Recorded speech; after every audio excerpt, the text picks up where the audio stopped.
공동체를 배우다 벌써 저희가 21번째. 저는 교회를 목회하면서 그냥 교회 에클레시아 하면 되는 줄 알았어요. 그러나 모이지만 이 사람들이 공동체, 즉 한 몸을 이루지 못하면 교회가 그냥 다 모래알처럼 흩어지는 일들을 경험한 적이 있습니다. 특별히 성경을 보아도 마지막 때 7년 대환란과 같은 환란이 오게 되면 그 핍박은 공동체로 함께 모여 있을 때 우리가 지켜낼 수 있는 것이지, 요즘 현대인의 개인적인 신앙, 개인적인 구원으로는 이 어려움들을 이겨낼 수 없습니다. 그래서 우리는 올해 표와 말씀과 같이, 히브리서 말씀과 같이 마지막 그날이 가까울수록 더욱 모이기를 힘쓰자. 패하기를 좋아하는 어떤 사람들의 습관과 같이 하지 말고 더 그날이 가까울수록 더 나여서 모이기를 힘쓰자라고 하는 이 말씀을 생각해보면 공동체가 얼마나 중요한 것인지 우리는 오늘 새삼 다시 느끼게 됩니다. 저는 오늘날 살아가는 우리의 삶처럼 피곤한 삶이 없는 것 같아요. 그런데 이게 문제가 아니라 더 큰 문제는 참 외롭게 삽니다. 여기저기 사람들 손을 잡으면 시렁시렁한 게 그냥 한여름에도 손이 그렇게 찹니다. 또 가슴으로 안아봐도 마음의 감정이 온도가 다 식어져서 아무런 느낌이 없는 사람들이 어디 있냐면 교회 안에 있습니다. 그러나 하나님을 향한 그 열심은 있는데 그들이 정작 잃어버린 것이 무엇이냐면 공동체 안에서 사랑을 주고받는 일들을 잃어버린 것을 보게 됩니다. 이 외롭다고 하는 것은 누군가 내 옆에 없어서의 문제가 아니라 삶을 같이 나누고 같이 나눌 사람이 없는 것이 문제예요. 그러니까 우리가 모래알 같이 엄청나게 많은 사람들은 지금도 내 주변에 손을 잡고 이야기를 하고 만나는데 정작 내 삶을 같이 나누고 아파하고 울고 웃을 사람이 전혀 없는 시대에 우리가 살아가는 것을 보게 돼요. 정작 우리 자신만 보아도 일가친척 그냥 몇 사람 알까 말까 하고는 결국 한 가정을 이룬 우리 부부와 아이 정도를 제외하고는 전혀 왕래하는 사람들이 없는 것을 보게 됩니다. 그래서 여러분, 오늘날 가장 큰 문제는 무엇일까요? 관계 맺기를 해본 적이 없어요. 심지어는 교회 안에 와서도 혼자 자기의 신앙을 위해서 그냥 내가 하고 싶으면 하고 하고 싶지 않으면 안 하고 이렇게 익숙하게 신앙생활을 해와서 많은 사람들이 함께 관계 맺는 일을 못해요. 학교 가도 친구들과 그렇고 직장에 가서도 말 한마디 문제가 생기면 어떻게 해결할지, 목회도 똑같습니다. 교회 안에서도 신앙 안에서 문제가 생기면 이 문제를 적당히 덮어놓을 뿐이지 문제 가운데 뛰어들어서 이 문제를 해결하기 위해서 같이 몸부림치면서 살아가는 사람이 없는 시대예요. 여러분, 분명한 것은 21세기는 지식이나 학식이나 스펙이 많은 사람을 찾지 않습니다. 100%예요. 사람의 마음을 만져주고 사람의 손을 잡으면 그 안에 무언가 말 못할 감동과 감격과 감복이 전해지는 그 사람을 하나님을 리더와 지도자로 지금도 찾으시고 사용하세요. 그래서 우리 자녀들 공부 잘하는 거 중요합니다. 그러나 여러분 놓치지 마세요. 그 아이가 관계를 맺고 사람을 귀하게 여기고 한 영혼을 향해서 정말 눈물로 울 수 있고 그 한 영혼의 그 마음을 읽어내고 경청하고 공감할 수 있는 그런 아이로 자라야만 어디를 나오고 저 지방대를 나와도 그 아이가 사장이 되고 지도자가 되고 사람들을 움직이는 리더가 되는 것이지, 여러분 요즘 가는 시대처럼 뭔가 우리가 준비돼서, 그러나 여러분 아무도 사람을 움직일 수 없다면 그 사람은 지도자가 될 수 없는 것입니다.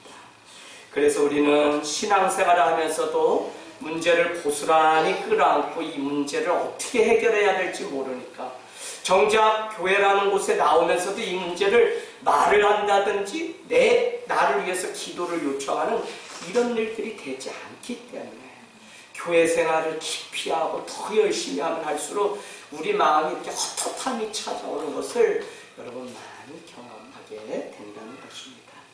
어쩌면 우리 사회에 이것이 시대의 불행인 것 같아요. 그래서 옆집에 누군가 죽고 누군가가 이렇게 고통 가운데 있고 하다못해 앰뷸런스에 실려가는 일이 있는데도 한 달, 두 달이 지나도 몰라요. 어느 날 만나서 왜 할머니 안 보여요 하면 장례식 벌써 치렀다는 거예요. 여러분, 이와 같은 시대, 특별히 우리의 자녀들에게 물려줄 시대가 공동체적이지 않기 때문에 이 자녀들을 위해서 우리가 부모 세대가 열심히 산다고 하지만 정작 그들에게는 경쟁만 물려줄 뿐 어디 한 곳에 찾아가서 마음을 터놓고 이야기하고 살아가는 법을 가르치지 않아요. 여러분, 그 옛날 70년, 80년 새마을운동 당시에도 없어도 보릿고개 넘기면서 할 수 있었던 유일한 이유는 내 집에 쌀독이 조금 남아있으면 누군가를 위해서 내 남은 쌀 풍성하지도 않는데 그것을 나눠서 같이 먹는 그 사랑이 있었다고요.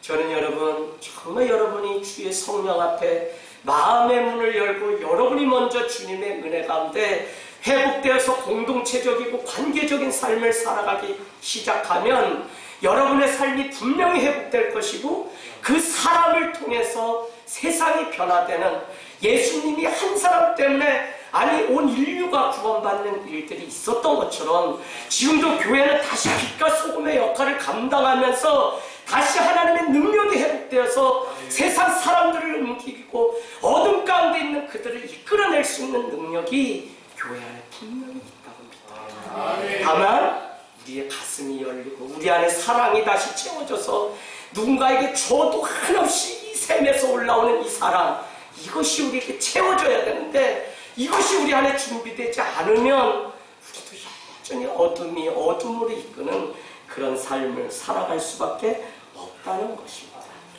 여러분, 우리는 이웃이 아니라 성도이기 때문에, 나의 팔과 다리이기 때문에 한 성도의 아픔이 다른 사람의 문제가 아니라 정말 나의 팔과 다리가 아픈 문제이기 때문에 저 사람이 하루를 더 살고 죽고의 문제가 아니라 나의 팔과 그가 나의 다리이기 때문에 우리는 성도의 고통을 겪는다.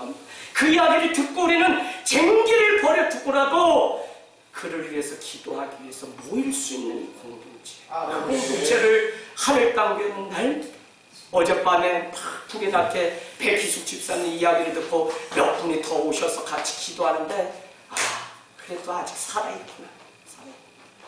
여러분, 적어도 이와 같은 마음이 우리에게 있어야 우리가 정말 주님이 내 제자인 줄 알리라고 하는 기준이 무엇이었죠? 서로 사랑하면 내 제자인 줄 알리라. 여러분, 사랑은 우리가 늘 듣는데 사랑을 어떻게 해야 되는지 모르는 시대에 우리가 살아가거든요. 심지어는 내가 낳은 자식도 어떻게 사랑하면서 이 문제를 해결해야 될지 모르는 시대에. 그러나 여러분, 함께 울고 웃으려고 하는 마음이 우리 안에 생긴다면 우리는 그 사람의 그 삶을 위해서 울 수 있고 아파할 수 있습니다. 하늘 땅 교회가 되어가면서 지금까지 놓치지 않는 본질이 무엇이냐면 공동체로서의 교회, 함께 울고 더불어 살아가는 우리 교회가 아니라 모두가 찾아와서 가슴 아파서 찾아올 수 있는 아둘람과 같은 그런 교회, 그런 교회를 만들어가는 그 가치를 여러분 놓치지 말아야 돼요.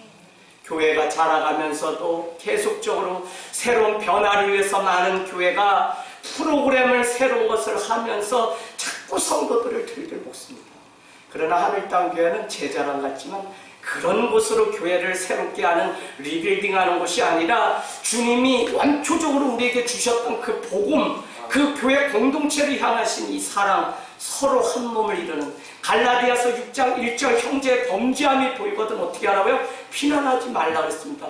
오히려 자기를 돌아보아 시험에 들지 않게 하라고 하면서 그 문제인 범죄한 그 형제를 위해서 어떻게 해요? 기도? 아니요. 서로 짐을 나눠지라고 합니다. 왜요? 이것이 그리스도의 법을 성취하는 하나님 나라의 원칙. 저 사람이 부족하고 저 사람이 아프면 내가 그 자리를 서로 짐을 지면서 여러분 그를 위하여 아파하고 그를 위하여 눈물을 흘릴 수 있는 이런 공동체가 우리 안에 있기를 원합니다. 여러분, 오늘 이 예배를 통해서 저는 계속 다윗의 이야기가 어떻게 공동체를 배우는 거지? 계속 여러분에게 질문을 던져요. 더구나 이 주제로 말씀을 전한 사람이 아무데도 없어서 저도 그냥 이 한 편의 설교가 나오기까지 얼마나 그냥 왔다 갔다 하루에 커피 6, 7잔씩 먹으면서 풀리지가 않아서 또 와서 고민하다가 다시 가서 몇 번 이렇게 타이핑하다가 또 어떻게 해야 될까? 여러분, 나무만 보는 것이 아니라 숲을 보고 부분만 보는 것이 아니라 전체를 볼 수 있는 주님의 제자가 필요합니다. 구석구석 하나님의 손길이 필요한 곳이 어디인지를 볼 수 있는 리더, 그 주님의 제자가 있을 때 교회는 그 수고로움을 통해서 세워져 가더라고요. 그래서 여러분, 우리가 금요일날 기도회를 마치고 같이 아이들이까지도 쓰레기통을 비우고 하는 일들이 어디 가서 자랑할 수 있는 엄청 귀한 일이에요. 우리 최근에 오신 권찰림 가정이 희한하다는 거죠. 이상하다는. 또 우리 이양숙 집사님도 간증해서 이상한 교회라는 거예요. 뭐 그냥 교회 다니면 되는데 저기 교회는 애들까지도 밥해야 되고 설거지해야 되고 똥간에 드나들면 휴지통 쓰레기통 비워야 되고, 야, 저기 교회 다니면 피곤하겠다, 이게 아니라 어떻게 아이들이 이렇게 어른이 하는 것처럼 한 몸을 이루면서 살아가는지 저에게 질문하는 것들을 보았습니다. 여러분, 점점 더 공동체는 필요한데 공동체를 이루어가는 방법을 모릅니다. 우리가 알고자 하지만 현대인의 삶에 큰 재앙이 왔다면 공동체를 경험해 보지도 않았고 공동체를 잘 모르는 세대가 우리의 세대입니다. 그래서 여러분, 우리가 다음 세대가 될 아이들을 많이 걱정합니다. 그런데 여러분, 중요한 것은 뭐냐면 당장 그 아이들의 성공을 위해서 노력하는 부모 세대, 기성 세대는 많습니다. 부모 세대가 어느 날 연설을 하는데 학교 학생들을 놓고 이렇게 연설을 했답니다. 다음 세대가 참 걱정이라서 어떻게 될지 모르겠습니다 라고 했더니 학생 한 명이 이렇게 이야기하더라고요. 이렇게 만든 세대가 누구인데 라고 이야기를 하더라는 것입니다. 여러분, 부모 세대, 지금 오늘 이 시대를 우리가 자녀들에게 물려줄 것이 많은 스펙, 그의 배경을 위해서 우리가 열심히 부모가 살아가야 할 것 같지만 그거보다 더 중요한 게 얼마나 많을지 모릅니다. 교회라는 곳 우리가 생각해보면 말씀과 기도로 세워지는 곳입니다. 그러나 정작 사람과 사람 안에 찌릿찌릿한 뭐가 안 통해요. 그게 무엇이냐면 소통이 되지 않는다는 것이죠. 그런데 여러분, 제가 늘 목회를 하면서 경험하는 이 소통이라는 것은 그냥 눈에 드러나는 언어와 이 눈빛과 같은 보이는 소통이 아니다. 사실은 우리가 성령 안에 있다면 내가 말하지 않아도 권찰림을, 우리 아이들을 사랑함이 서로 안에 보이지 않는 언어로 이 소통됨이 더 중요한 것을 보게 돼요. 헤어져 있다 예배 때 만나지만 얼마나 사모하고 기다렸다가 만나는 일인지. 여러분, 주일날 우리 아이들 9명이 장학금 받았습니다. 누가 물어요. 저는 어떻게 승준이가 이런 아이들이 이렇게 멀리서 버스 타고 혼자 교회 다니는지 신풍방통합니다 라고 물어요. 그래서 제가 뭐라고 했냐면 걔네가 지금까지 혼자 부모님 없이 교회 나오는데 조선팔도육을 다 먹으면서, 그래서 이무식이 기무식이 이러면서 했는데도 얘네가 사랑하는 줄 알기 때문에 마음의 변함이 없이 그렇게. 우리 지연이 한번 박수 쳐주세요. 한산에서 학생이 혼자 버스 타고 와요. 미쳤죠. 그런데도 오는 것이 다만 한때 그래도 라면같이 끼려 먹고 개척할 때 안지연? 그날 잊지 않지 너? 그것 때문에. 그래도 목사님이 이무식기 조이무식기에도 사랑하는 줄 알기 때문에 목사님 저 잘 자라서 이 교회 장로가 되고 싶습니다. 꼭 여러분이 기도해 주시기를 원합니다. 여러분, 신앙 공동체를 소중히 여기는 삶이 우리 가운데 필요해요. 그래서 저는 오늘 말씀을 들어가면서 정말 함께 빗자루를 잡고 함께 식사를 준비하고 또 함께 주일날 보니까 너무 아름답더라고요.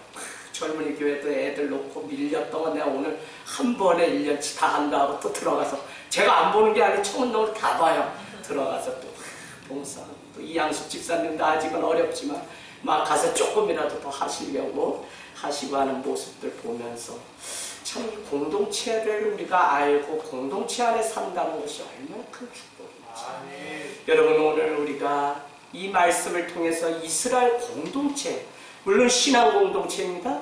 그 공동체에 세워가는 이 일이 얼마나 어려운지 지금 다윗을 통해서 보게 돼요.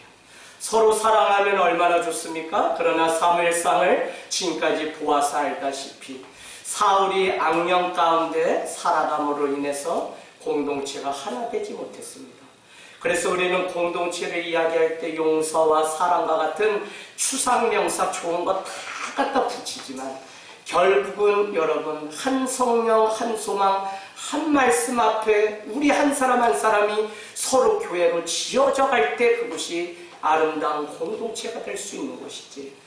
한 사람의 악령 가운데, 아니 내가 믿음이 아니라 하나님을 보지 않고 하나님을 경외하는 것이 아니라 이 믿음의 길에서 벗어나고 미끄러지게 되면 우리 공동체가 삽시간에 무너지고 깨지는 것을 여러분 아셔야 됩니다. 그러면 함께하고자 하면 무슨 문제, 무슨 비판거리, 아니 지금 형제가 죽어간다고 해도 우리는 사랑의 이름으로 그 앞에 거대한 죽음 앞에 우리는 맞서서 싸울 수 있는 공동체, 이것이 얼마나 중요한지를 날마다 배우게 돼요. 그래서 여러분, 제가 늘 이야기하지만 연세가 드실수록 우리 장혜자 집사님 얼마나 복인지 몰라요. 우리 교회에서 가장 늦은 시기에 교회라고 하는 공동체를 알고, 집사님 아마요 교회 안 오시면 지금 냉이 캐러 가시고 어디 도토리 주스로 가실 텐데, 도토리 막 주스면 깜빵 갑니다. 큰일 나요. 요즘은 가라 주스면 안 돼요. 교회 오셔서 같이 형제자매, 어머니 또 우리 보면서 자식들 갖고 자라가는 일이 얼마나 신기하고 감사한지 모릅니다. 여러분, 신앙 공동체를 위해서 하나님께 관심 갖는 삶이 되기를 원합니다. 저는 우리 교회가 걸어가면서 우리가 학원을 아이를 보내고 어딜 보내고 언제 보내고 다 중요한 일이에요. 우리가 육아를 어떻게 하고 아이 교육을 어떻게 하고 다 중요합니다. 다 신경 써요. 남자들이 모이면 직장 얘기를 하고 처세술 이야기하고 뭐 어떻게 돌아가는 거 얘기하고 나누는 거 다 중요해요. 중요하지 않다는 거 아닙니다. 그러나 교회 공동체 안에서 이런 것이 우리의 관심이 되고 하나님은 예배 대상이 되지 못하고 주일에 모이고 우리가 예배 때 모여서도 여전히 우리 자녀만이 우상처럼 된다면 우리는 공동체를 아직도 공동체를 물려줘야 된다. 공동체는 그냥 교회 나오는 것으로 여러분 되지 않습니다. 결론은 무엇이냐면 우리가 말씀 가운데 오늘 제목과 같이 복음 가운데 세워져서 복잡한 삶에서 떠나서 주의 평강과 은혜 가운데 세워질 때 교회를 통해 가정을 통해 우리의 자녀들에게 물려줄 아름다운 공동체가 세워지는 겁니다. 그래서 우리는 자녀들에게 교회를 다니라고 가르치지 말고 우리 자신이 교회고 우리가 하나님이 찾으시는 예배자임을 늘 가르치고 배워야 된다는 것입니다. 저는 어제도 전화 받았어요. 목사님 우리 아이만 어떻게 해주시면 제가 하늘 땅 교회로 이번에 옮기고 싶습니다. 아니 무슨 얘기세요? 이 아이가 분명히 교회를 엄청 잘 다녔어요. 권사님 자녀가. 그랬는데 어느 날부터 교회를 안 다녔는데 우리가 아니던 그 교회가요 재밌대가리가 없고요 말씀도 뭐 어쩌고 저쩌고 뭐는데 그래서 이유를 잘또 이야기해요. 근데 제 마음에는 무슨 생각이 더 깊은 고민이 들었냐면 아이를 교회를 데리고 다니는 그게 중요한 게 아니라 정말 믿음의 주에 온전케 하신 예수를 생각하고 예수를 깊이 바라보는 그 자녀로. 그러려면 어떻게 돼요? 우리가 먼저 하나님의 말씀 앞에 예배 앞에 세워지는 삶을 보이지 않으면 아이들이요 6학년 5학년만 돼도요 벌써 부모님 때문에 교회 다니는 아이는 없어요. 자기 발로 세워지지 않으면 안 가요. 저 우리 아들 있잖아요 여기.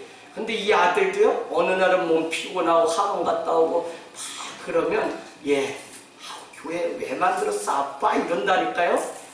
목사 아들인데도 교회 왜 만드는 서인성 목사님도 잘 이해하시죠?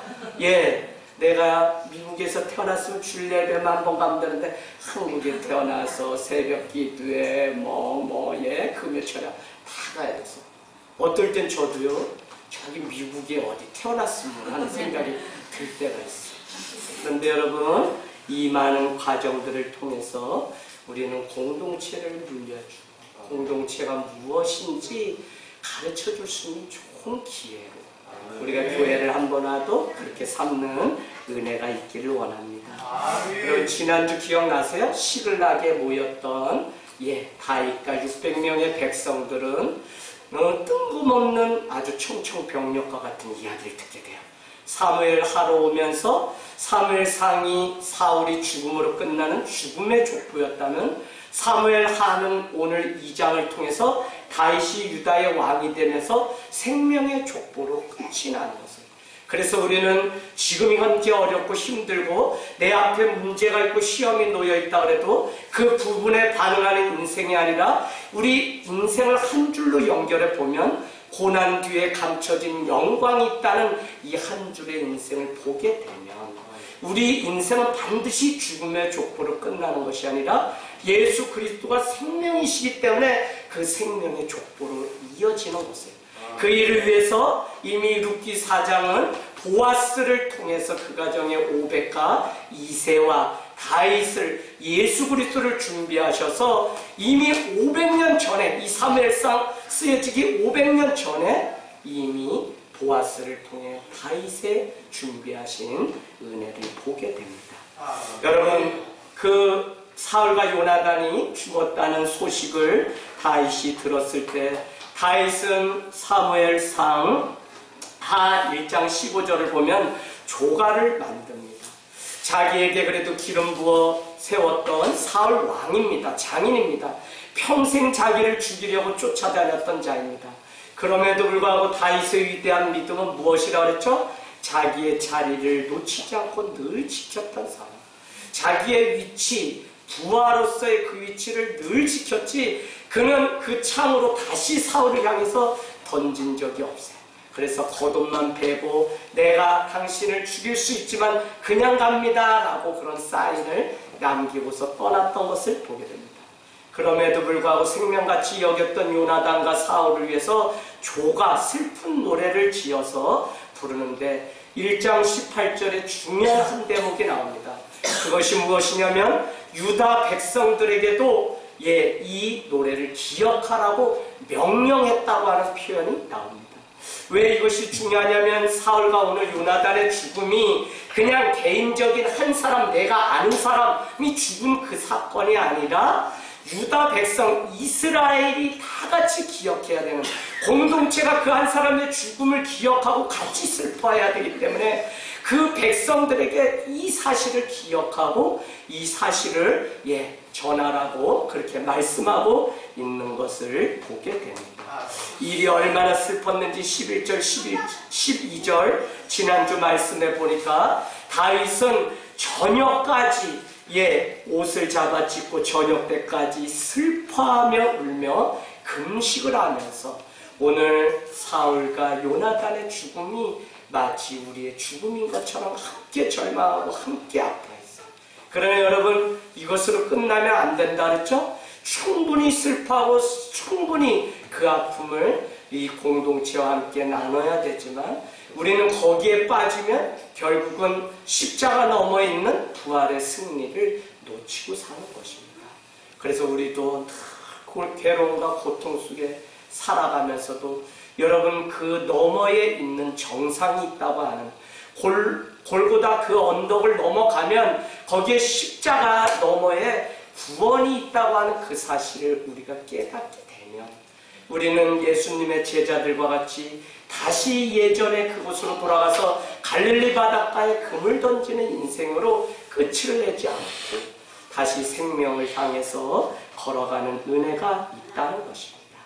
오늘 2장은 여러분, 다윗은 이제 사울이 죽었기 때문에 금세 목동의 자리에서 왕의 보좌의 자리로 올라갈 수 있습니다. 그러나 오늘 1절을 보니까 다윗이 먼저 했던 것이 무엇이냐면 여호와 하나님께 물어보았다는 것입니다. 1절을 보니까 유다 한 성으로 내가 올라갑니까? 라고 했더니 하나님이 올라가라 이렇게 말씀합니다. 1절에 보니까 내가 어느 성읍으로 갑니까? 했더니 뭐요? 그 성읍으로 가라고 명령했다는 것입니다. 여러분, 사람들은 인생의 가장 중요한 순간 하나님께 질문 없이 자기의 뜻대로 행하다가 결정하다가 그 가장 중요한 때를 하나님이 우리에게 주신 그 축복의 때를 실기하는 경우를 봐요. 여러분, 지금까지 내가 믿음 생활 잘했고는 아무 소용이 없어. 그거는 내 삶에 계속적으로 영혼을 향해서 가는 발판일 뿐입니다. 청년 때 내가 뜨겁게 기도했던 사람이다. 그러면 그것을 기준으로 해서 더 앞으로 전진할 수 있는 것이지, 신앙은 현재 영입니다. 신앙은 살아있는 생물이고 자라는 것이기 때문에 현상 유지와 퇴보라는 말이 없어요. 많은 사람들이 예전에 하는 정도로 하면 내가 신앙을 아직 유지한다고 하는데, 유지한다고 하는 것 자체가 이미 퇴보입니다. 신앙은요 계속적으로. 근데 여러분 오해하지 마세요. 갈라디아서가 우리에게 말씀함 같이 우리가 무슨 율법을 지킴으로 인해서 우리가 의를 입어서 나는 하나님 앞에 모든 것을 다 하는 바리새인과 서기관과 같은 자처럼 스스로 여긴다면, 할례를 받았기 때문에 나는 온전한 자라고 말한다면 그 사람은 율법주의에 빠져서 구원을 잃어버린 자라는 것입니다. 여러분, 성경은 고린도 교회는 나쁜 교회처럼 이야기합니다. 갈라디아 교회는 좋은 교회처럼 이야기합니다. 그러나 우리가 저자 사도 바울이 말하려고 하는 근본 취지를 잘 이해하게 되면 정반대예요. 성도라고 하는 표현을 11번이나 고린도 교회는 표현하고 있습니다. 그러나 그 율법을 잘 지켰던 갈라디아 교회를 향해서는 한 번도 이야기하지 않고 있습니다.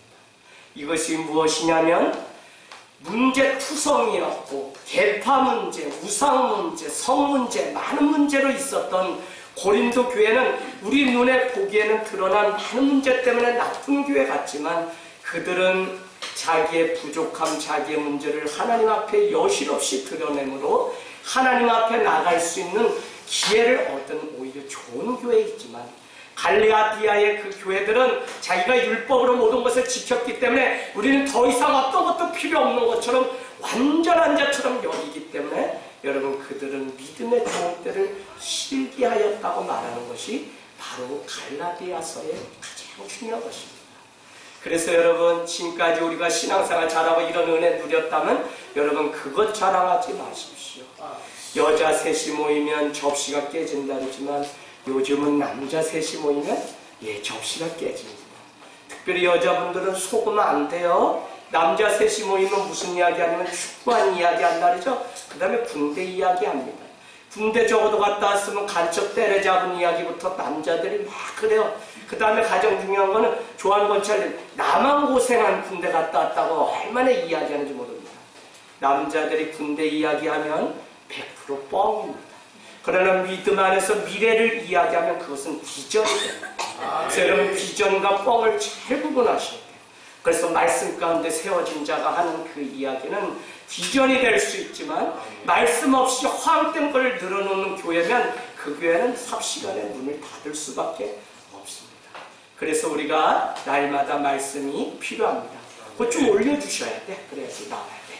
자, 다윗은 금세 왕자에 앉지 않고 하나님 앞에 뭐를 했냐면 가장 중요한 때에 질문했다는 것입니다. 가장 중요한 순간일수록 어찌 보면 우리는 기다림이 필요합니다. 여러분, 가장 중요한 때에 사람들은 이 하나님의 타이밍이라고 하는 책자를 보니까 그 타이밍이 있어요. 때가 있는데 사람들은 그 때를 나의 때로 앞당기려고 하고, 어떤 결정해야 될 중요한 때를 내가 하고 싶은 대로 하려고 하기 때문에 하나님의 축복의 자리에서 멀어지는 일들을 보게 돼요. 여러분에게는 지금 어떤 때입니까? 저는 내일이 있다고 말하는 많은 신앙인들을 보게 됩니다. 그러나 여러분, 내일은 우리의 시간이 아니라 주님이 우리에게 주셔야지 되는 선물로 받는 시간이 내일이지, 우리는 자꾸 내일 하면 되고 내일 기도하면 되고 내일 예배하면 된다는데 여러분 우리가 얼마나 많은 것에 속아서 좋은 하나님의 타이밍을 놓치면서 살아가는지 모른다는 것입니다. 하나님의 음성이 들릴 때까지 기다려야 됩니다.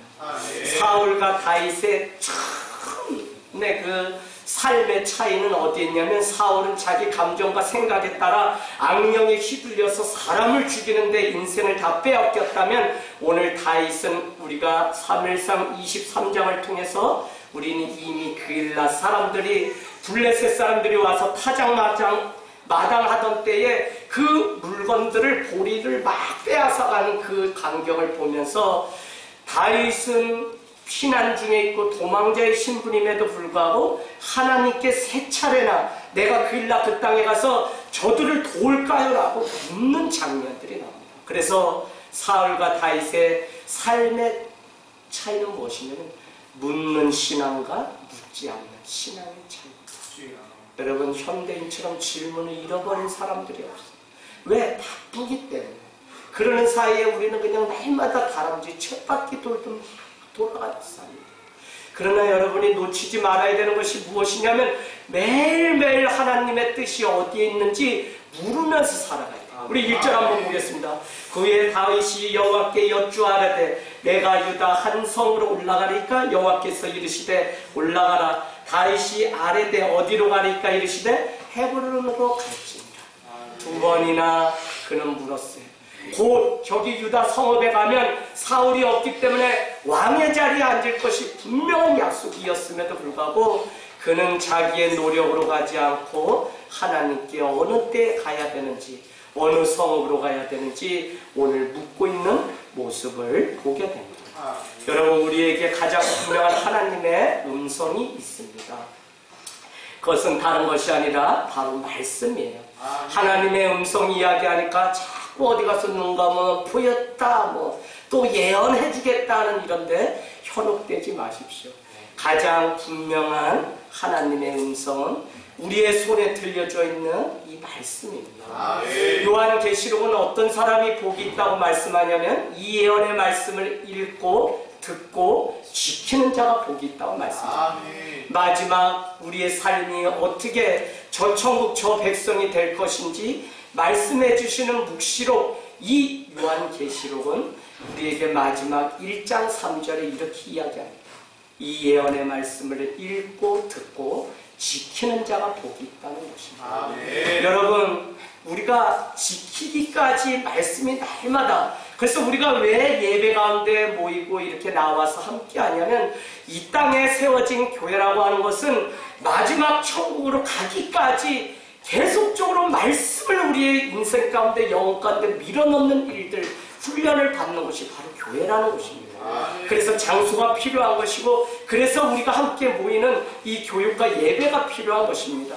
이스라엘은 그 핍박으로 말미암아 예루살렘 성전이 있기 전까지 어떻게 다윗 성전, 솔로몬의 성전이 다 무너지고 포로가 되었을 때도 그들은 시나고그라고 하는 회당에 모여서 날마다 말씀을 가르치고 말씀을 밀어넣는 일들을 했다고요. 결국은 그 일을 했기 때문에 사람이 떡으로만 사는 것이 아니라 하나님의 말씀으로 산다고 예수님은 사단의 시험 앞에 몸소 하나님의 말씀의 중요함에 대해서 가르쳐 주었습니다. 여러분 잘 준비된 성도, 훈련된 성도는 인생의 위기가 왔을 때 걸려 넘어지지 않습니다. 그때 용수철같이 하나님의 말씀이 튀어나와서 그 말씀으로 승리하도록 우리는 계속적으로 말씀 옛날에 먹었던 캐캐 묵은 그 말씀이 아니라 계속 오늘 현재 나에게 하시는 주님의 음성의 그 말씀이 있어야만 우리의 인생은 이것보다 더 좋은 삶을 살아가는 인생이 될 수 있습니다. 여러분 우리 아들이 진로 코칭 이제 고등학교 입학하면서 한 강사랑 8시간 했어요. 애가 아침 8시 20분에 고등학교라는 곳 처음 교복 입고 이제 개학 전인데 이제 불러서 해요. 그리고는 저녁 5시 반까지 도시락 하나 주면서 해요. 그래서 애가 투덜투덜 그래요. 그래서 아니 진로 코칭이면 너 인생 고등학교 어떻게 보내는지 이야기하는 건데 왜 이렇게 투덜거리니? 그렇게 이야기했더니 한 강사랑 아빠 8시간 있어봐요. 재미도 없고요. 죽겠어요. 그래서 아니 너 인생의 미래를 준비하는 시간인데 왜 그러냐? 네. 아들, 예, 여러분 우리 학생 여러분, 예, 여러분 인생의 미래 진로를 준비하려면 이 말씀 커버넌트 언약이 우리의 말씀 가운데 10년 가운데 세워져서 좋은 땅에 떨어져야만 30배, 60배, 100배 열매를 얻습니다. 그래서 여러분 무슨 헌금을 많이 드리면 그게 30배, 60배, 100배 성경은 그렇게 가르치는 게 아니에요. 분명하게 말씀대로 우리가 믿어야 됩니다. 30배, 60배, 100배 열매를 맺는 인생은 뭐가요? 좋은 땅에 떨어진 말씀 있는 인생만 그렇게 살아갈 수 있습니다. 그래서 말씀이 우리 가운데 와 닿고 말씀이 내 삶 가운데 약속이 되어서 오늘 내가 하나님의 음성을 들었다는 것은 엄청난 축복이에요. 오늘 다윗에게 갈 곳을 분명히 지시하신 그 은혜를 오늘 우리도 누리기를 원합니다. 신앙은 여러분 묻는 것입니다. 묻는 것은 기도입니다. 현대인들의 가장 문제는 뭐냐? 지식도 많고 많은 아는데 기도하지 않는 거예요. 그래서 작정거리, 예, 걱정거리, 근심거리를 기도거리로 바꾸지 않는 거예요. 여러분 누가 근심이 많을까요? 지식이 많은 사람이 근심거리도 많은 거예요. 현대인들은 얼마나 많이. 그래서 신앙의 길에서 떠난 사람들 막 이야기 들어보니까 어떻게 하면 지구가 어떻게 돼서 이제 폭발을 하게 되면 어떻게 된대요. 이런 이야기를 과학적인 지식까지 알기 때문에 그래서 예, 하나님을 믿지 않는다고 말하는 사람들이 차라리 저가 세상에 그 지식이 없었다면 하나님을 잘 믿었을 텐데 그냥 세상 지식이 걱정거리로 끝났기 때문에 그와 같은 인생으로 바뀌는 것을 보게 됩니다. 여전히 문제 있는 집안은 문제를 끌어안고 삽니다. 왜요? 기도하지 않기 때문에 그래요. 왜 하나님께 자기 인생의 절대절명의 위기를 놓고도 기도하지 않고 문제만 끌어안고 푸념하십니까? 믿음의 문제입니다. 기도하지 않는 것은 기쁠 때나 슬플 때나 우리는 하나님께 먼저 물어야 됩니다. 이것은 기도인 동시에 예배입니다. 인간적으로 문제를 해결하려고 노력하는 사람들은 얼마나 많은지 몰라요. 누가 죽게 되었다 어떻게 됐다 막. 그러나 그 사람이 예배 자리를 떠나고 기도의 자리를 떠나는 것을 많이 보게 됩니다. 여러분 오늘 가장 인생의 중요한 때에 여러분은 기다리십시오. 그래서 여호수아 3장에도 보면 결국 가나안 저 땅이 요단강 물이 말을 나서 건너갔음에도 불구하고 여호수아 1절에 보면 사흘 동안 그들은 머물렀다고 이야기하고 있습니다. 왜요? 하나님이 가라고 하는 사인이 있기까지는 가지 않은 거예요. 아니 저기 조금만 가면 여리고성 넘고 가나안 약속의 땅이 보이는데도 여호수아와 그 백성들은 사흘, 그래서 아침까지 계속 일어나서 기도하다가 그 아침에 하나님이 건너가라고 하는 사인이 있을 때 그들은 건너갔다는 것입니다. 여러분 묻는 것은 인생의 실수를 줄일 뿐만 아니라 평안으로 가는 길입니다. 문제가 우리를 무너뜨리는 것 같거든요. 지금 문제가 있어요. 문제가 우리를 넘어뜨리는 것 같아요. 여러분 잘 아셔야 됩니다. 내가 담대한 믿음이 없기 때문에 스스로 무너지는 거예요. 여러분 여리고성이 다른 데 있는 것이 아니라 여리고성이 바로 교회 안에 있고 예수를 우리의 능력이라고 믿고 살아간다고 하는 성도 자신이 여리고성인 것을 우리 깨달아요. 우리가 다윗의 신앙을 부러워하면서도 여전히 골리앗이 가진 힘과 권력을 탐하면서 살아가는 현대인들의 이 거짓 신앙에서 빨리 벗어나요. 우리가 이 사실을 모르기 때문에 하나님 아버지 외치지만 여전히 외치는 자마다 구원받는 것이 아니라는 이 마태복음 24장의 말씀을 우리는 주여 주여 하는 자마다 다 내게 올 수 없다고 하는 이 말씀이 무슨 말씀인지 우리가 아셔야 됩니다. 제가 여러분 너무 허기가 져서 시골에서 어렸을 때 막 자라. 그래서 막 학교 갔다 와서 시민길 조선 나이키 막 그냥 벗어 치우고 방에 있는 뭘 먹었어요. 그게 뭐냐면 고구마였습니다. 배가 너무 고프니까 시민길에서. 그래서 먹고 왔는데 어머니가 일터 갔다가 오셔서 저한테 뭐 이렇게 희한하다고 하시면서 뭐라고 하시냐면 저한테 이렇게 묻는 거예요. 야 아들아 너 저기 있는 거 저 소 염을 줬니? 그렇게 이야기하세요. 그래서 아니요, 왜요? 그랬더니 그거 아침에 엄마가 먹으려고 했더니 상해가지고 그거 소 염을 주려고 하는 게 밭일 가면서 내가 깜빡했어 놨다는 거예요. 아니 나는 그거 먹고서 배가 아파가지고 지금 막 설사를 하고 있는데 어휴 큰일 난 거예요. 여러분 묻는다는 게 바로 이와 같이 중요한 것입니다. 내가 어머니께 이것을 먹어도 되는지 안 되는지 물었다면 그와 같이 하지 않아요. 제가 이 설교를 어디 가서 이야기를 했더니 어느 분이 자기는 이런 일이 있었대요. 뭐 이렇게 맛있는 크래커 같은 과자가 거기에 있어가지고 다 먹었대요. 너무 맛있더래요. 그래서 먹었는데 엄마가 오더니 아니 저거를 제가 다 먹었나 하는데 쟤는 누구냐면 고양이였답니다. 그래서 아니 안 먹은 것 같은데 저 높은 데를 저걸 어떻게 먹었지? 알고 봤더니 그 아들이 자기가 그걸 다 먹어버린 거예요. 여러분 묻지 않으면 실수를 하게 되고 묻지 않으면 죽게 됩니다. 단순한 이야기 같지만 하나님께 질문을 하고 기도를 하고 예배 가운데 말씀으로 응답받는다는 것은 우리 삶을 얼마나 윤택하게 만드는 일인지 모른다는 것입니다. 주님도 안식일 오전부터 오후까지 그 많은 시몬의 장모의 열병을 고치고 각종 병든 자, 귀신 들린 자를 다 고치시면서 사역이 그렇게 많음에도 불구하고 그는 새벽 미명의 한적한 곳에 가서 주님의 능력으로 공급받아서 그 능력으로 사역해야 되는 줄 알기 때문에 예수님도 하나님 앞에 한적한 곳에 나가 서로 교제하는 시간이 있었습니다. 여러분 지난주 우리가 제자의 삶공부 4분이 지금 이번 학기 하고 있는데 중요한 질문 던졌더니 이분이 놀래요. 그 질문의 첫 번째가 뭐냐? 집사님은 예수님을 믿으십니까? 예수님과 날마다 동행하십니까?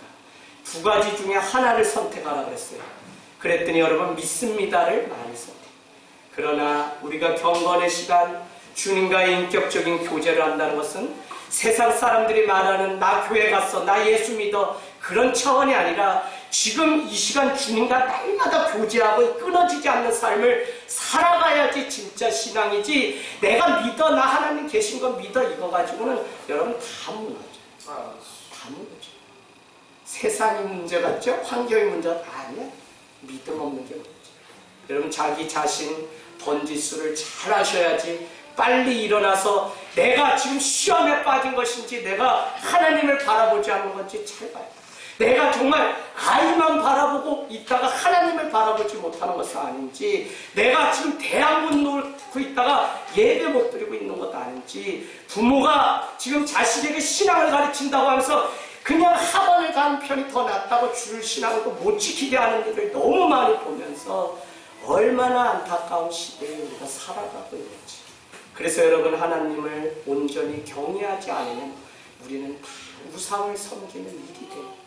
그것이 내가 낳은 자녀일지라도 아니 우리가 산 집일지라도 내가 산 차일지라도 내가 딴 학벌일지라도 학일지라도 하나님을 바라보지 않고 경외하지 않으면 우리는 우상 앞에 절하면서 살아가는 시간이라는 것입니다. 여러분 많은 사역 하지 마십시오. 먼저 예배가 하나님을 경외하는 그 일에 집중하셔야 됩니다. 하늘 땅 교회가 1인 1 사역만 하면서 공동체를 이뤄가려고 우리 선배 목사님이 14년 동안 전도사 시작하면서 40명을 14년 동안 하셨어요. 그러다 저기 누욱동으로 가는데 40명이 청년이 돼서 결혼을 해서 이제 남편이 생기니까 80명이 된 거죠? 아내가 생겨. 근데 자식 2명씩 나니까 어떻게 돼요? 160명으로 늘어나 버렸어요. 그런데 이 교회가 그렇게 14년 동안 기본, 본질, 터다지기만 그렇게 하는데 주변에서는 아유 안 목사 너 그러다가 뭐 손해보고 뭐하고 너 그러다가 야 너 노이야 끝이다 이렇게 이야기하는데도 목사님은 늘 그냥 투박하게 목회하고 본질을 가르쳐요. 그러다가 누욱동이라고 하는 곳으로 교회가 옮기는데 이 40명, 80명이 된 이 부모 세대가 목사님 그거 그냥 비닐하우스 치고 조립식으로 짓지 말고 우리 교회 졌으면 좋겠어요. 전 뭐 교회 짓자는 게 아닙니다. 지었어요. 그래서 여러분 어떻게 됐냐면 벽돌로 너무 잘 졌어요. 근데 여러분 교회가 이전한 지 5, 6년 만에 지금 오산에서 500명이 된 교회로 급성장했어요. 이 어려운 때의 성장. 근데 그럴 수 있었던 게 무엇이냐? 40명을 14년 데리고 목회하면서 숫자에 연연하지 않고 그 한 사람이 주님의 제자의 삶을 살고 그 한 사람이 정말 한 영혼을 위해서 우는 리더로 그를 세워놨더니 그들이 교회를 세워. 여러분, 교회 무너지지 않습니다. 이 정신을 놓치지 않으면 교회 무너지죠. 그들은 눈이 오나 비가 오나 전도하고 영혼을 향해서 살아가는 그 삶, 먼저 예배를 가르쳤고 먼저 영혼을 향한 마음을 가르쳤다고 저에게 말씀해 주셨습니다. 여러분, 결국 인생은 가장 안전한 길이 무엇인지 주님 앞에 묻는 것입니다.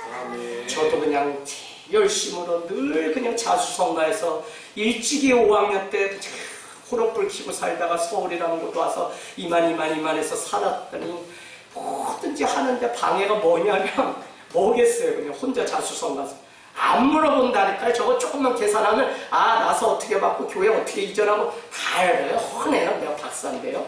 그런데 여러분, 이것이 하나님 앞에 얼마나 많은 시행착오가 있는지 저는 잘 몰랐는데 제가 한 번 갔다 온 길을 잘 몰라요. 운전은 잘하는데. 그런데 제 옆에 우리 집사람은 운전은 하여 잡는 것조차 두려워하는데 이 여자는 그냥 길을 한 번 갔다 오면 너무 잘 알아요. 그래서 내가 안다고 막 동탄이고 어디 막 갔다 오다가 잘못 들어가지고 오산으로 오는 게 아니라 용인으로 간다든지 이런데, 강원도 갔다 오다 영동고속도로 탔는데 까딱 잘못해서 오산 오는 게 오산이 아닌데 오산으로 못 들어오고 저 대전으로 잘못 타가지고 대전 갔다가 온 적도 있습니다. 그래서 여러분, 이 묻는다는 게 얼마나 중요해요. 물론 요즘은 우리 집사람이 아니어도 예쁜 아가씨가 그냥 뭐 방지턱이 있습니다. 뭐 어쩌고저쩌고 얼마나 설명 잘해줘. 근데요, 그 여자 말도 잘 들어야 돼요. 아니면 엄한 데로 빠져서 다른 곳에 갔다 옵니다. 여러분, 묻고 신앙은 하나님의 말씀을 듣고 그 다음에 발휘되는 일이 어려워요. 사실은 어려워요. 그러나 나의 삶의 하루가 주의 말씀으로 시작해서 주의 말씀으로 나아갈 수 있다면 이것보다 놀라운 삶이 어디 있습니까? 그냥 음성이 들렸기 때문에 2절에 보니까 오늘 아이비안과 아비가일을 데리고 헤브론으로 갔다는 것입니다. 더구나 지금까지 그 어려운 시절들 함께 이겨내고 싸웠던 그 600명의 사람들과 함께 추종자들을 뭐라고 해요? 다 데리고 갔다는 거예요. 다윗은 한 영혼을 그렇게 가볍게 여긴 사람이 아닙니다. 그는 일찍이 사자입을 찢을지라도 자기가 치던 양떼를 놓칠 수 없다는 믿음 가운데 사자와 싸워서 이겼던 사람이 다윗이에요. 여러분, 그는 다 데리고 그 어려움 중에도 양떼들, 그 영혼들 지켰다가 다 데리고 헤브론으로 올라가게 됩니다. 헤브론은 어떤 곳이죠? 이스라엘에게 있어서 가장 중요한 신앙의 터전입니다. 아브라함이 갈대아 우르를 떠나서 창세기 12장 본토 친척 아비집을 떠나 갔을 때 13장으로 가보실래요? 13장 8절에 가면 헤브론에 가서 그는 예배를 드립니다. 헤브론이 있는 마물의 상수리 숲풀 아래 하나님 앞에 제단을 쌓았다고 그렇게 이야기합니다. 우리가 잘 아는 아브라함은 실수투성이에 그러나 그가 믿음의 조상이 될 수 있었던 한 가지는 뭐냐면 그는 가는 곳마다 하나님 앞에 믿음의 제단 예배를 드렸습니다. 그 신앙은 결정적으로 어디에서 드러나냐? 창세기 22장 5절에 가면 아브라함아 내 독자 이삭을 드리라고 하는 사인이 있었을 때 그는 가차없이 새벽에 아들 이삭을 데리고 모리아 산으로 가게 됩니다. 그러면서 22장 5절에 여러분 늘 중요하다 그랬죠? 뭐라고 얘기해? 사환에게 나는 저 산에 가서 예배하고 돌아올 테니 너는 이곳에 있으라고 이야기했다는 것입니다. 여러분 2019년 시작하면서 여러분이 어느 반 어느 학교로 가든지 그곳이 헤브론 마물의 상수의 숲이 되길 원합니다. 헤브론 써놓으세요. 헤브론은 히브리어로 신교, 교제의 자리라는 뜻이에요. 헤브론. 오늘 헤브론으로 가라고 하는 그 헤브론은 신교의 자리입니다. 마물에는 뭐냐면 뜨거움이라는 뜻이에요. 그러니까 아브라함은 왜 믿음의 조상이 될 수 있었냐면 뜨거운 하나님과의 교제의 자리에 늘 갔던지. 오늘 유다 백성들은 오랜 전쟁 끝에 결국 어디로 가냐면 하나님과의 뜨거운 교제의 자리 헤브론으로 그들은 하나님의 초대를 받고 분명한 약속을 따라가요. 유리야, 너 이제 일본으로 갈 거야, 그치? 그곳에서도 너는 헤브론 마물의 상수리 숲불에 예배드릴 준비를 여기서 하지 않으면 너가 아무리 일본에 와서 대학을 가고 뭐 가면 아무 소용이 없어. 그래서 지금 우리는 무슨 훈련하냐? 내 인생 매일 가장 어려울 때도 하나님의 이름을 경외하는 법을 지금 이 땅에서 배우고 있는 거예요. 목사들요 예배 못할 때가 많아요. 그 예배는 그냥 우리 50 안에 드린 예배이다. 목사님들 막 만나면 올 봄에 벌써 저한테 오산 기독교 연합회에서 이 목사 교회가 어떻게 그래도 이렇게 안정되어 가는 것 같은데 부위원장을 좀 해주면 좋겠어. 아이고 개뿔 그거에 내가 쏘가요. 아니 영혼을 살리고 지금 저기 가서 작은 교회 살리기도 바빠 죽겠는데 무슨 그깟 거 감투 쓰려고 그거 할 시간 없어요. 제발 목사님 저를 사랑한다면 저를 그냥 둬주세요. 그랬더니 오산 기독교 연합회 회장님이 이 목사님 꼭 부탁입니다. 부위원장을 해주십시오. 아니요. 그럴 시간이 없어요. 목사님 해드리고 싶고 저도 지역 섬기고 다 하는데 제가 할 수 있는 건 그냥 기도하고 예배하고 우리 교회 암 환자가 10명이라 그 신방 다니기도 가는 게 이게요.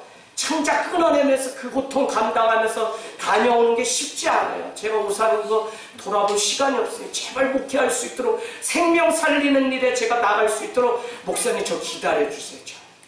그래가지고 얼마나 여러분 잔뜩하고 그게 나의 우상이 되면 하나님 예배하는 일이 관심이 되지 않고 내 이름 석자내는 일에 그래서 바벨탑을 쌓고 내 이름을 내대기 위해서 살아가는 어리석음을 범하지 모른다는 것입니다. 사랑하는 여러분, 오늘 하나님의 사인이 있을 때 헤브론으로 올라갔더니 마지막 결론은 그곳에 다윗을 향한 하나님의 축복이 있었습니다. 유다 백성들이 기름을 부어서 다윗을 왕으로 세웠다는 말씀이 4절 상반절입니다. 스스로 왕의 자리에 앉거나 내가 왕이다 나는 고생했다 나의 업적은 무엇이다 라고 다윗이 말하지 않았습니다. 그는 약속의 말씀이 임한 대로 그 길을 갔더니 그곳에 하나님이 준비한 것이 무엇이냐면 이제는 더 이상 저기 들의 광야에 가서 목동을 치고 목동으로 양을 치는 그게 아니라 이제는 영혼을 맡겨주셔서 이 땅의 영혼들을 치료하는 일을 위해서 왕자를 준비해 놓은 것을 우리는 알 수 있습니다. 여러분 우리가 욕심을 내지 않아도 주님은 때가 되면 하나님 앞에 믿음으로 살아가면 주님. 그래서 뭐 제가 우리 성도님들 귀하게 생각할 때 목사님 이렇게 사는 게 바보 같아요. 나만 이렇게 사는 게 손해보는 것 같아요. 막 이런 일 얼마나 많아요. 저 자신도 그래. 저 자신도 막 성명 목사. 이 목사 노중 지금부터 해야 돼. 교인들 뭐 아유 괜찮아요. 그냥 빈손으로 그만두라고 그만둬야지. 뭘 그냥 저 시골에 가면 감자 심고요. 소 키우는 법은 알기 때문에 그렇게 목회 안 하고 싶습니다. 그냥 투명하게. 가지나 교회 상처받고 목회자 못 믿는 시대인데 저까지 그렇게 살고 싶지 않습니다.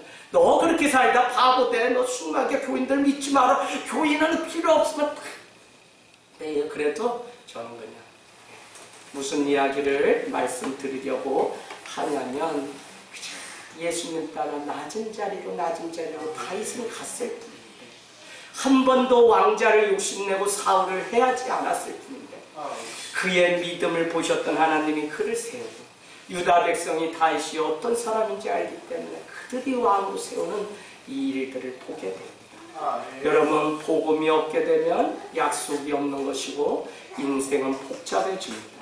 세상 사람들이 믿는 우리를 보는데 우리가 복잡하고 날마다 문제투성이 가운데 산다면 우리가 세상의 빛이 될 수 있을까요?